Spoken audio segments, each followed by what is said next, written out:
وہ اس طرح کا شیخ کامل ہے جس کا تعلق اللہ سے ہے، تو پھر اس کا جو بھی عمل ہے بڑے سے بڑے گناہ بھی کرتا ہے، اس شیخ کی نظر ان کو صاف کرتی رہتی ہے۔ سبحان اللہ، سبحان اللہ۔ اگر شیخ ناقص ہے تو بہت بڑا عابد ہے تو پھر بھی کچھ بھی نہیں ہو سکتا اس کو، کوئی شیخ ہی ناقص ہے۔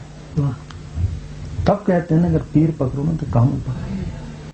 آپ اس کی نگاہ کیسے صاف کرتے ہیں مریض کو؟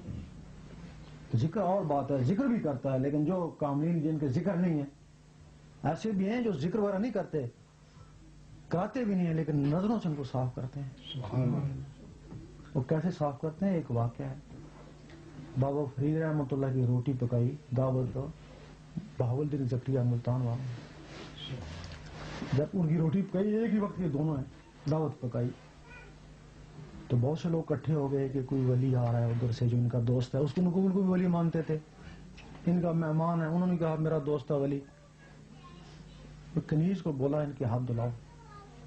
اب اس کنیز نے ہاتھ دھلانا شروع کر دیے بابا فرید کے، اب وہ ہاتھ دھلا رہی ہے اور اس کو دیکھ رہے ہیں، جس طرح پنجابی میں بولتے ہیں تاڑے، اب تاکہ پانی کا پورا لوٹا اس نے خرچ کر لیا اور انہوں نے نظر ہٹائی،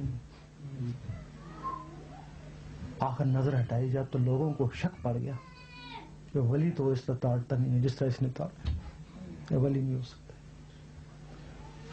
بہاولدین زکریا کو پتہ تھا کہ کوئی راز ہوگا، لیکن لوگوں کو نہیں پتا نا کیا راز ہے۔ جب وہ دعوت میں بیٹھے تو بہاولدین زکریا نے یہ بات چھیڑی لوگوں کے لیے، اطمینان کے لیے، کہ جب وہ کنیز آپ کو ہاتھ دھلا رہی تھی تو آپ اس کے چہرے کو تاڑ رہے تھے۔ ان کا دراصل بات یہ ہے، جب میں یہاں داخل ہوا تو تمہارے سارے خادموں کو دیکھا، سارے جنتی تھے، جب اس کنیز کو دیکھا تو یہ دوزخن تھی، میں سوچ رہا تھا ایک ولی کی کنیز اور دوزخن، بس وہ میرے ہاتھ دلاتی رہی اور میں نظروں سے اسے گناہ صاف کراتا رہا، اس وقت تک نظر نہیں ہٹائی جب تک رب نے نہیں کہا میں نے اس کو معاف کر دیا۔ وہ کاملین شیخ ہوتے ہیں نا، وہ اس طریقے سے مریدوں کو صاف کرتے ہیں نا۔